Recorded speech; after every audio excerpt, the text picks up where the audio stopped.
We are thrilled to welcome to the virtual stage Dr. Luke Seward. The topic that we've asked you to speak on today, your expertise really is applicable to all humans, I would expect. And our particular passion is Parkinson's. And so we look at life through a lens of what will help a person with Parkinson's and all those who are affected by Parkinson's. And your message, reason we've asked you to join us is really universal to all of us. I've got some questions to start off. My first question comes out of curiosity. How did you get into this work? What drew you to this work? And tell us a little bit about your journey. Yeah, well, that's where I have some connection to Davis and Connie. I got in this work because of my passion in the field of sports psychology. And for a number of years, I was a sports psychologist with the Olympic biathlon team for the '88 Calgary Olympics. And after that ended, the money ended. And so I went back into academia where I have been teaching for quite some time now. I have a top-selling textbook on the topic of stress management. And as well as you may have heard, you say a few other books I've written along the way there. But we typically say that stress is the equal opportunity destroyer. It affects everybody. And as we can see in the past several months to a couple of years, it's affected us in ways we didn't even know was possible. So I'm very much driven by the idea of how stress affects performance. And of course, the elite Olympic athlete is the epitome of performance, but it comes all the way down to everything from how we sleep, how we communicate, how we drive, everything. And of course, being here in Colorado for as long as I have now, when what happened at Columbine happened, I think it's close to 20 years ago, I then was asked to go down and speak to the faculty of the school down there. And I ended up having several students when I taught at the University of Northern Colorado who were in that building dodging bullets. So my experience with stress kind of like taking places I never thought possible. But the bottom line is that everyone's got stress. And the question is, how do we best navigate through this gracefully? And I'm convinced that that's possible. When I meet people like Davis and Connie, and I've met scores of people who've had hellacious experiences. Oh my God, man, I've written books about this. There's two ways you can do this. You can either go through as a victim or as a victor. And the victim stories are all the same. And the victor stories I take delight in because as I ask them, how did you get through this horrible event? They say this. It's almost like they all have the same punchline to a story. They say, at the time I was going through this, I thought it was the worst thing that could have ever happened to me. But now I can honestly tell you, it's the best thing that's ever happened to me. Whether it's cancer or losing a child or being a quadriplegic. And I'm thinking to myself, would you repeat that? I want to make sure I got that right. And they say it again. It's the best thing that's ever happened to me. And you got to think to yourself, how is that possible? But they've learned to see the bigger picture and not just focus on the one aspect that has been the biggest challenge. A question that maybe we could start with some definitions so our audience, we can all be on about the same page. You've started with stress. How do you define stress, or how do we understand stress? Yeah, well, I think before we do that, I'd like to define the word wellness because it's been around for a while, but it's kind of like got different aspects. So my definition of wellness is this. It's the integration, balance, and harmony of mind, body, spirit, emotions, where the whole is always greater than the sum of the parts. So we're not just a physical body, or a lot more than that. But then, so I'm going to use that template of mind, body, spirit, emotions throughout this whole presentation. So we're going to come back to this. But what are some definitions of stress? Probably the most famous one comes to us from Hans Selye, the grandfather of stress management, who says that stress is wear and tear in the body. And I think anybody who's ever had a tension headache knows what that's like. Anyone who's gotten older knows what that's like. But another definition says that stress is the loss of emotional control. And I think to the example of road rage, and that's definitely a case of this. We're seeing this a lot in the news these days, all kinds of rages. Another definition says that stress is the inability to cope with problems, a very cognitive-based definition. And this one I like the best, but it's really hard to quantify. It says that stress is the absence of inner peace. Because how do you quantify inner peace? Now, the reason we've had so many different definitions, and there's scores more, is that this topic of stress is studied in the field of psychology, physiology, anthropology, sociology, theology, and a few more. And everyone has their own take on it from their own perspective. They don't really talk to each other. But if you were to get these experts in a room and say, no one's leaving till we come to a consensus, you might hear them say this: stress is a perceived threat. We put the words perceived in quotes. And then we say in parentheses, real or imagined, because we can all make mountains out of molehills.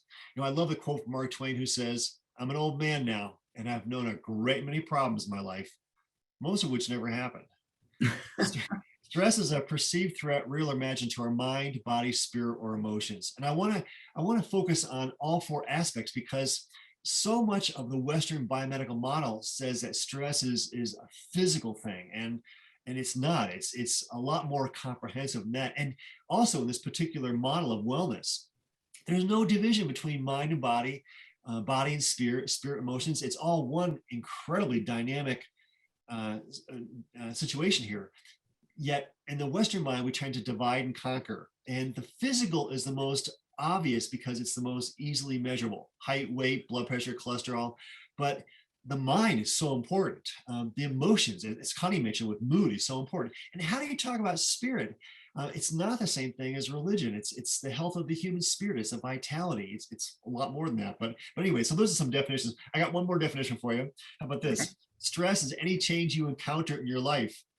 Boy, that's your seatbelt. We're going through a lot of change right now. Exactly.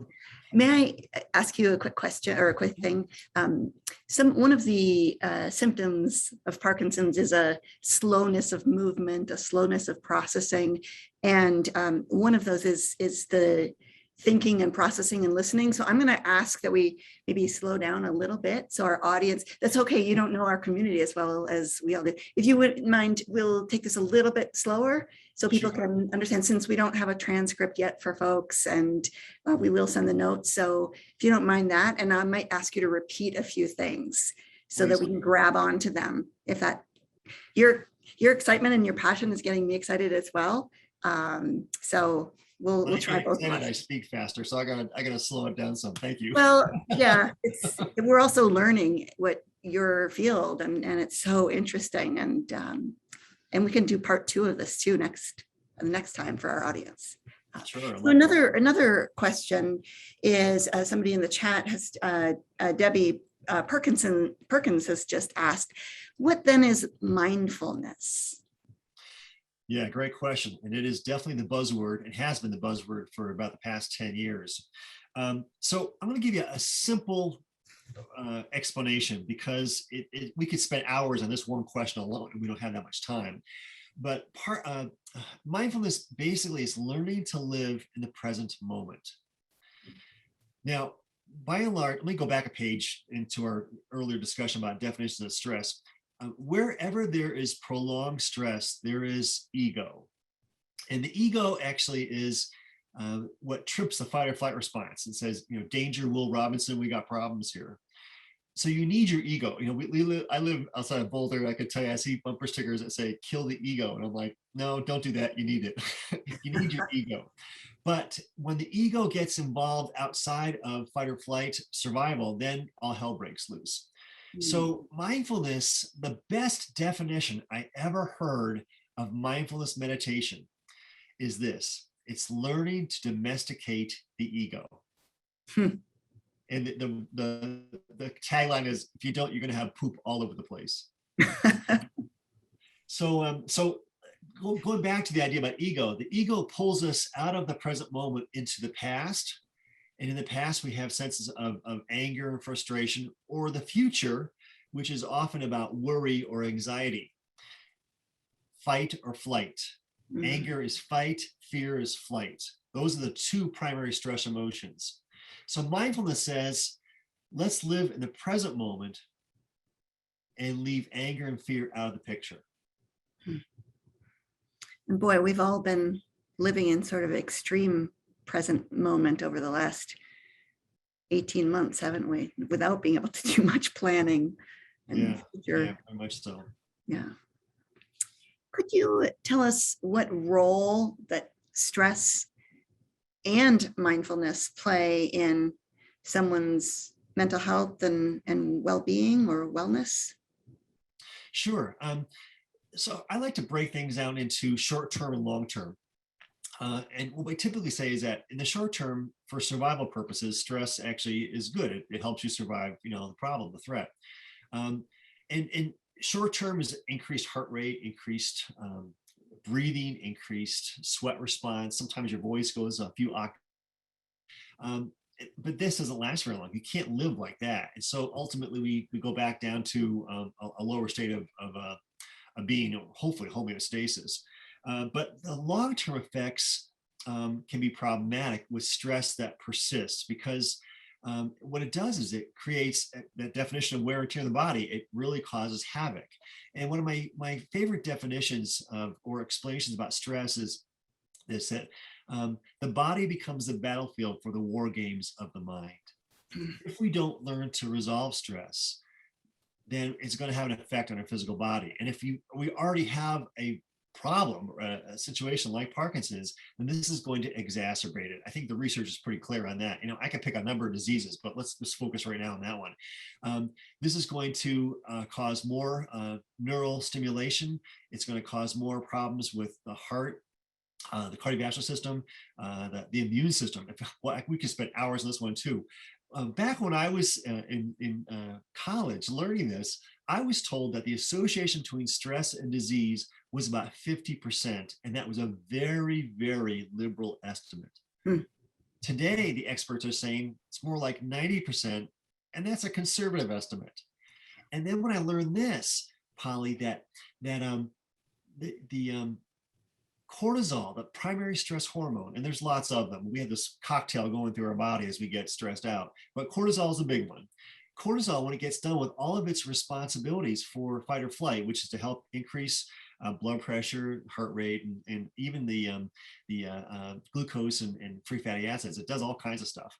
It's actually, cortisol can be your friend in the short term. In the long term, it destroys white blood cells. Mm-hmm. And when I heard that, I'm thinking like, why isn't this headline news? I mean, forget Kim Kardashian. This is important stuff. And so, so in the long term, stress basically can shut down the body or certain parts of the body, certain systems. And I go back to this this quote from Albert Einstein, who says, "You can't prepare for war and peace at the same time." And the same thing can be put back onto the human being, is that we can't be breaking down the body and rebuilding the body at the same time. Back in the sports lingo, we use the term anabolic to build up and catabolic to break down. Well, some of the people who are in the field of stress and physiology, like Bruce Lipton, says you cannot be engaged in relaxation if your mind is churning out all kinds of stressful thoughts to where your physiology is having an effect on your immune system. The two are not compatible. One has to be turned off so the other one can actually do its work.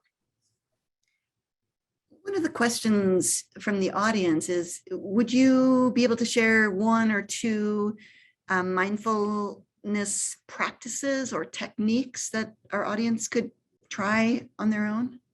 Sure. Do you want to do that now, or do you want to wait maybe like closer to about the last 10 minutes or so? Sure. Okay, let's hold that one for the end. Let's go back to another definition, which is resilience. That's another one that really has been gaining popularity. Tell us what resilience means and what that looks like. I'm smiling because this too is a buzzword. And next week I fly out to get to a talk to the military, and they use that word a lot. And they said that don't use that word when you're here. We've heard that enough. And so I want to use the word adaptation. It's like, go hand in hand. But let me go back to some definitions here, because that's a really good place to start.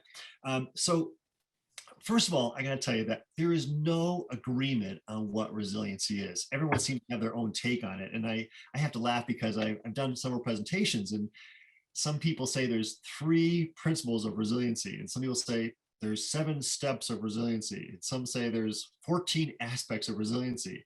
And I have to laugh because the numbers keep going up. But here's some definitions.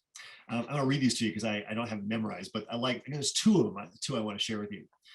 The power or ability to return to the original form, position, etc., after being bent, compressed, or stretched. To be elastic. And how about this one? The ability to recover readily from illness, depression, adversity, or the like, to be buoyant. Hmm. So those are just two definitions. There are hundreds of them. But I Wow. will tell you right now that there's no one formula for resiliency because everyone is so different and everyone's challenges are so different. Mhm. And so, before the term resiliency ever became popular, I coined an expression called muscles of the soul. And when I asked these people who have been through hell and back, how'd you do it? They would say things like, it was my sense of humor. It was my sense of patience. It was my sense of forgiveness. It was my sense of optimism. And as I heard these people describe these aspects of what got them through hellacious experiences, not just one day, but like decades, I thought to myself, these aren't gifts for a chosen few. These are birthrights for everybody. We all have these. And so if I could connect some dots here, I think that resiliency is the muscles of a soul, the things that we have innately that help us get through one step at a time, one day at a time, to navigate toward what Joseph Campbell called the return home, the return to homeostasis. And that brings in this idea of the hero's journey, which everyone's on. And I want to tell you, everyone who's listening is definitely on. And I also want to put a shout out to the caregivers, because I know there's a lot of people in the audience here who are taking care of people, loved ones with this disease. And you too also, I want to say thanks, but you too need to honor yourself with self-care and this aspect of stress management, resiliency as well. So I give talks on resiliency, and I thought, what can I possibly say that would have a lasting effect to the audience when they walk home and they get it? And so I came up with this, and then of course Reba McEntire stole this, sang a song from it, but I'm going to call these the three bones of resiliency: the backbone, the wishbone, and the funny bone. Hmm. Now, I tell you this because a lot of people think of resiliency as being the ability to persevere, to endure the hardship. And Mhm. yes, that is part of it. But it's not just stamina. It's not just strength or courage. There's also this idea of hope, faith, vision, insight that adds to this. It's not just a physical means. And then, of course, I got to tell you, Polly, that everywhere I read, every book I read, every one person I talked to said, you got to include humor. The Yeah. funny bone is so essential. And can I just tell you a little story? It's not about Parkinson's, but I think your audience is going to be able to relate to this. I hope so. So I was asked to give a talk on the healing power of humor, which is, I've given this talk in the White House, to Johns Hopkins Medical School, to Mayo Clinic and stuff. And so I was asked to give this talk to a bunch of cancer patients after their dinner. It was like I was put down as the entertainment. And I thought, entertainment? I'm not a comedian. So, but I pulled it off. Everyone loved it, I thought, until I went to the back of the room, and this woman who's in a wheelchair said to me, your talk wasn't funny. And I said, well, Ouch. sorry. Yeah. And I just grabbed my stuff and I slowly kind of walked away.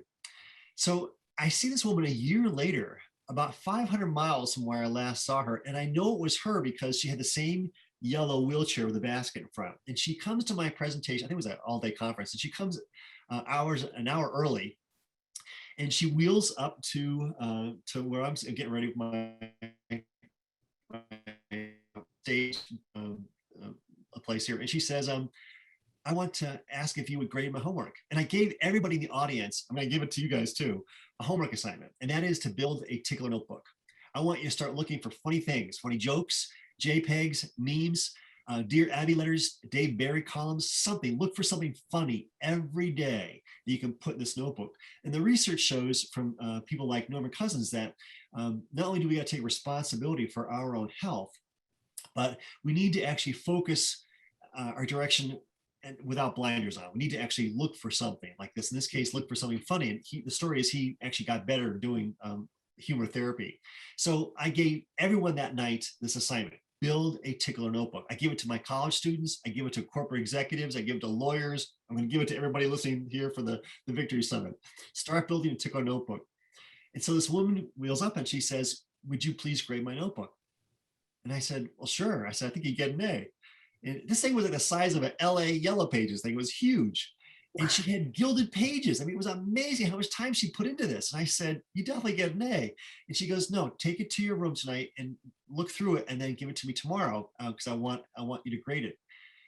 And I said, okay. And then she said to me something I'll never forget. She said, when I first met you, I thought you were an idiot. I said, okay. And she said, but then when I drove home, I realized maybe it's not you. Maybe it's me.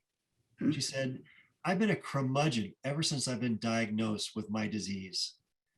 And she said, I know humor's not going to cure me. She said, but you know what?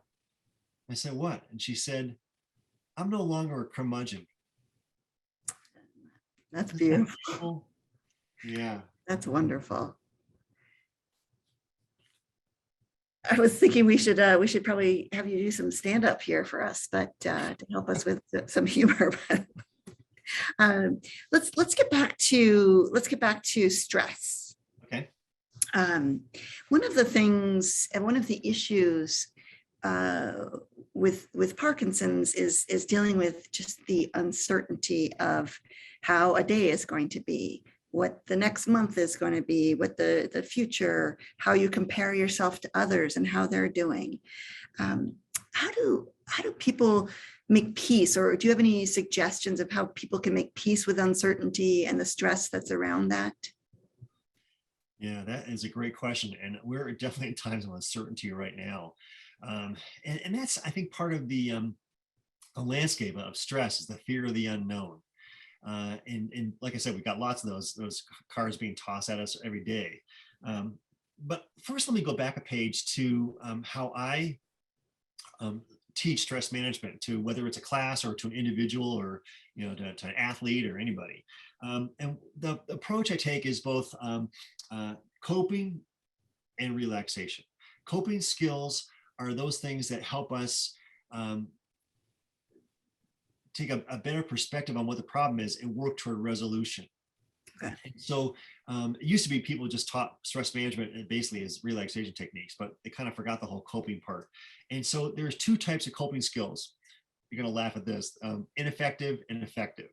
So ineffective are things which perpetuate stress, and they may seem like they're good in the short term, like drinking and drugs and all that kind of stuff, but no, that doesn't really help any.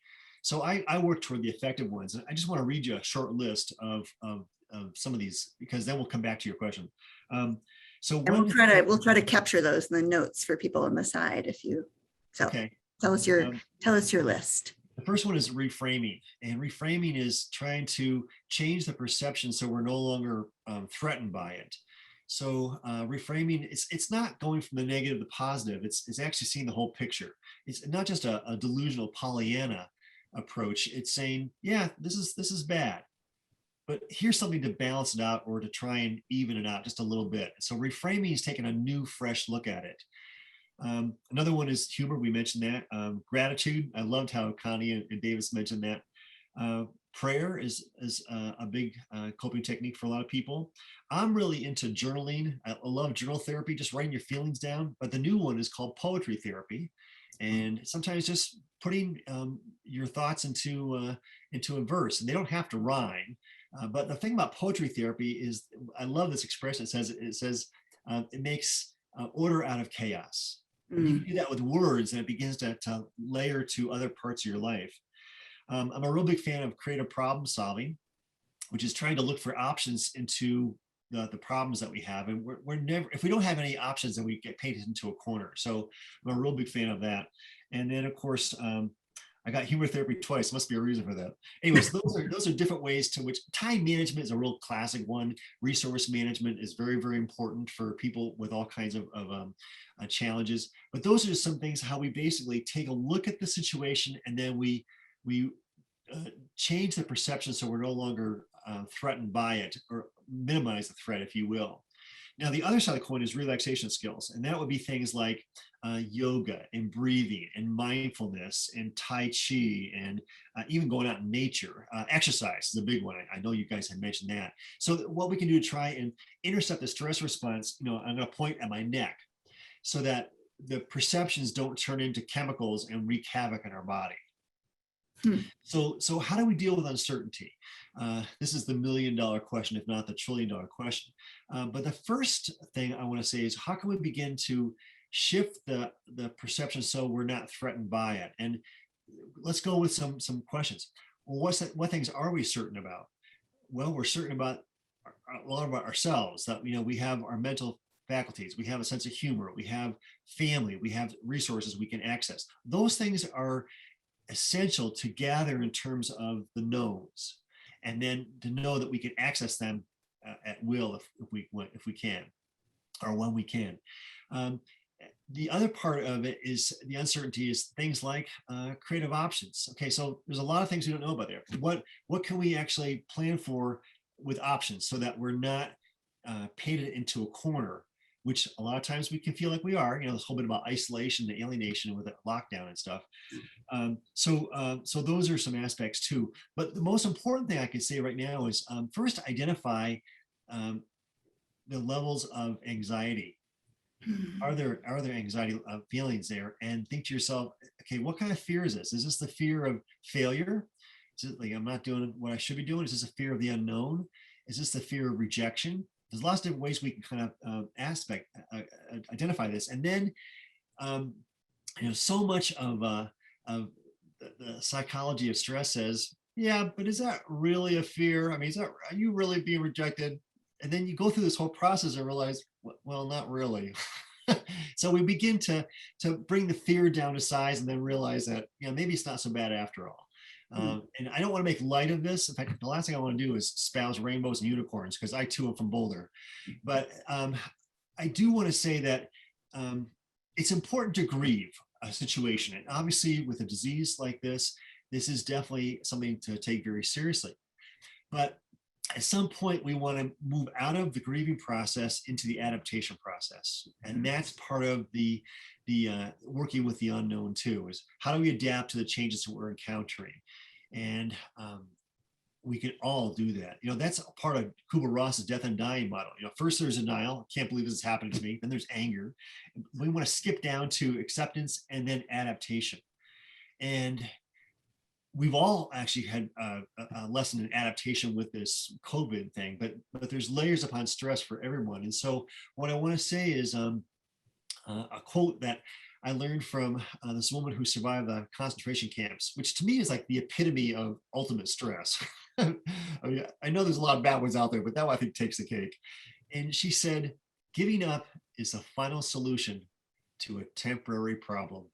Isn't that beautiful? That is. Do you have ideas or strategies of if we're stuck in that grief or loss or the sort of bad or even anxiety, how to move to adaptation?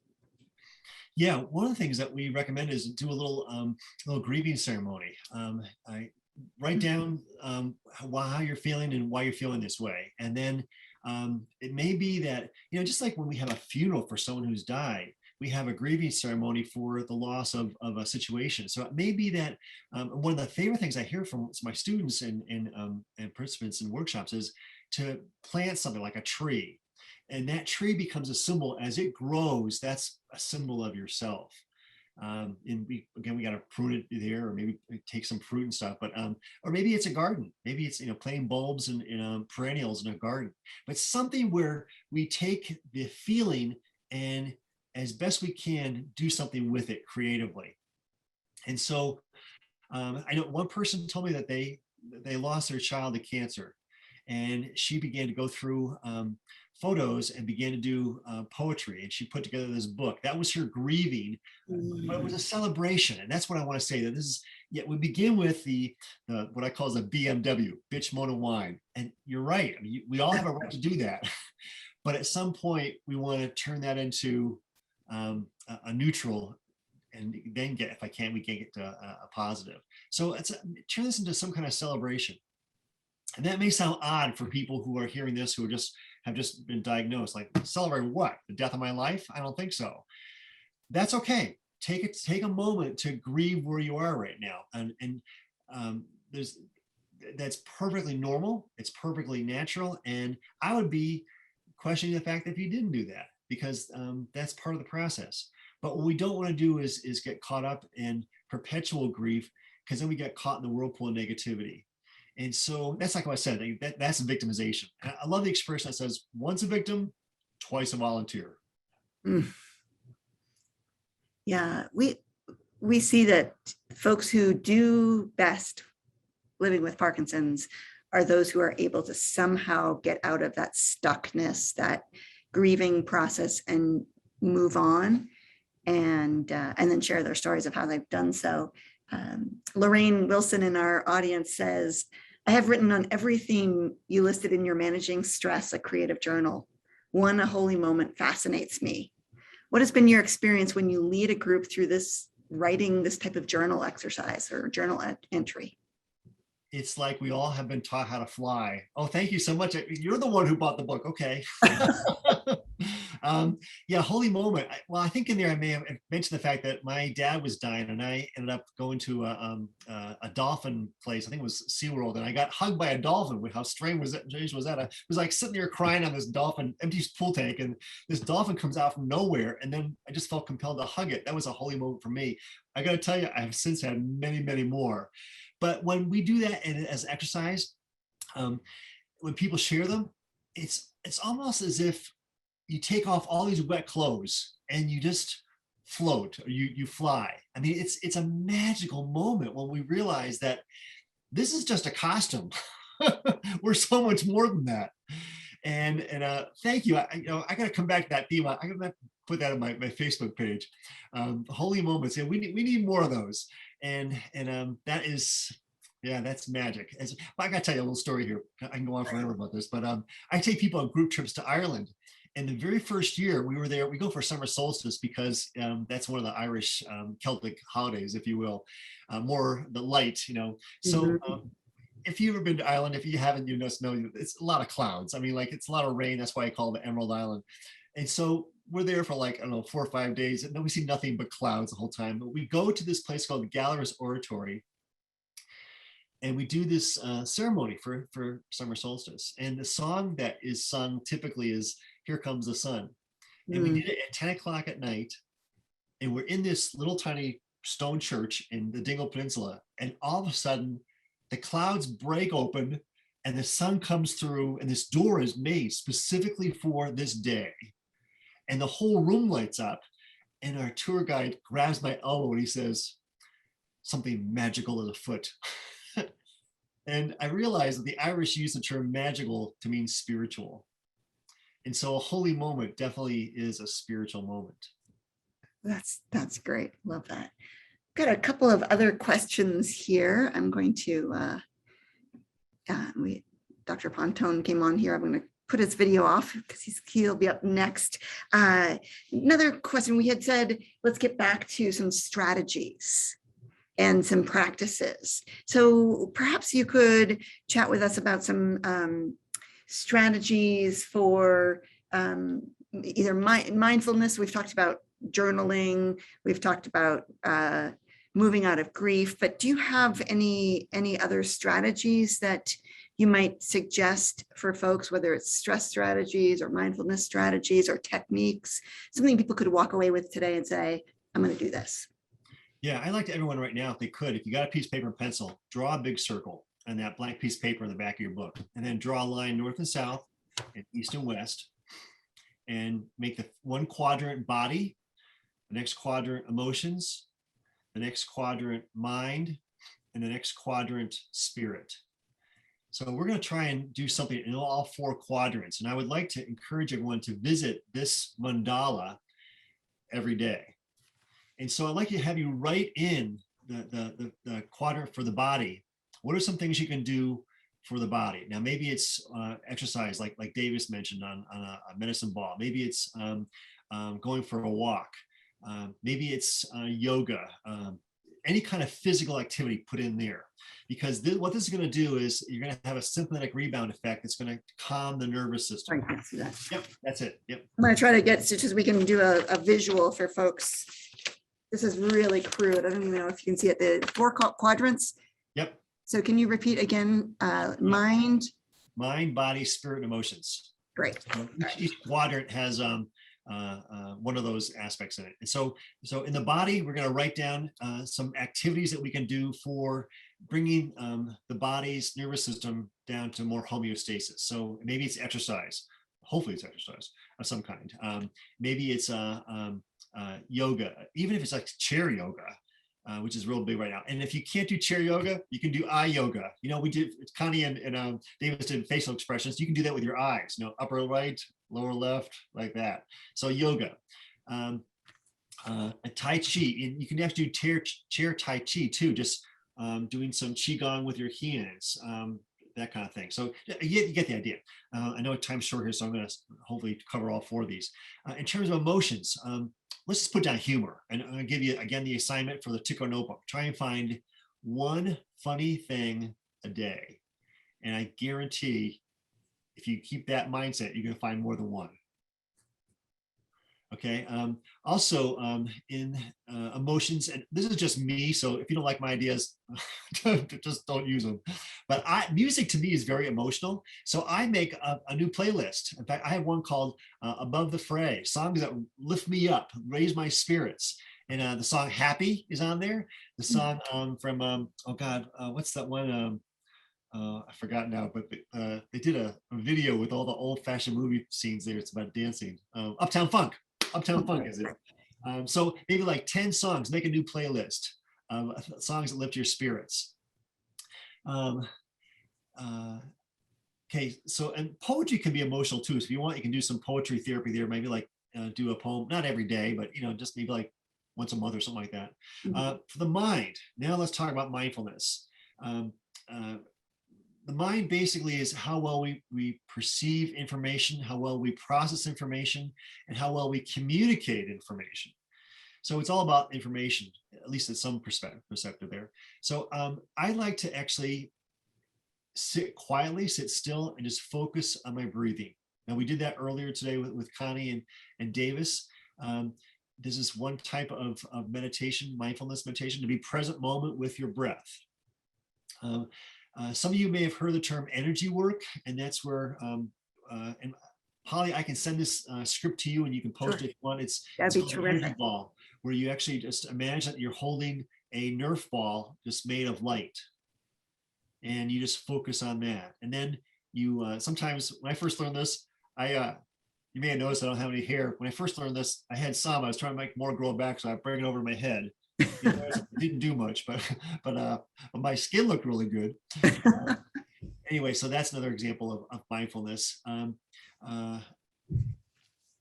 Sometimes just taking a piece of paper, like journaling, and just writing down ideas that come to your head so that you don't get distracted. And distractions are the Achilles heel of mindfulness. You think to yourself, I just want to be in the present moment. And then all of a sudden you get an alert on your cell phone and you know, you see the world's going to hell or something. By the way, we have do a whole talk on digital toxicity, but we'll say that for a different day. And then spirit.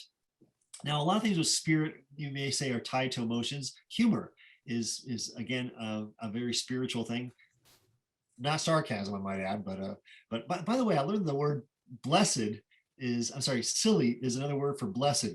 It's a derivation of the word blessed. So if someone says, don't be silly, say, I'm going to be silly. Prayer could be in this category. I like to be in nature. I go up to Rocky Mountain National Park and with my little handheld hummingbird feeder, and I get hummingbirds to come to my hand. That's a spiritual moment. That's a holy moment, as we mentioned earlier. To me, nature is definitely a part of that. And so I do photography. Photography brings me into a whole new realm of the spiritual realm. And I'm thinking right now, problem solving. Okay, if I had tremors, how can I do photography? Well, one thing you could do is you could set up your camera on a tripod to where you know there are going to be things. You can get a remote and just press the remote. So all you have to do is hold the remote. You don't have to hold the camera and think that, oh my God, it's blurry. There's ways around this. You can be creative around this. And so photography for me is a very spiritual experience. And if you want, you can friend me on Facebook. I tend to post my photographs on Facebook. I just saw a bobcat yesterday. Amazing. It's a spiritual experience too. So lots of ways in which we can do it. Singing is a spiritual experience for some people. Some music is somewhat like that. Creativity. I'm a real big fan of using the creative process as a spiritual process. And my wife and I make these photography yearbooks. We go through all our photographs in December and make a Shutterfly or Apple photography book. Yeah. So being creative is an idea too. And when you begin to do this, then it takes your mind off of things like the politics or global warming or whatever else, personal issues. But it just kind of gives your body a chance to relax, to find that sense of homeostasis. And again, I'm not spouting here rainbows and unicorns. I know that this is a very serious health challenge, and my heart is out to you, and you are my heroes. The same token, we don't have to wear this as a badge of victimization. I'm not sure how we could end that on a better note. Really, really lovely. Thank you for spending time with us today, and I hope that you'll learn from being a part of our community and come back and join us again. I'm delighted and I'm honored, and I send love and compassion out to everybody. And thank you so much for being bright lights on the planet. Thank you.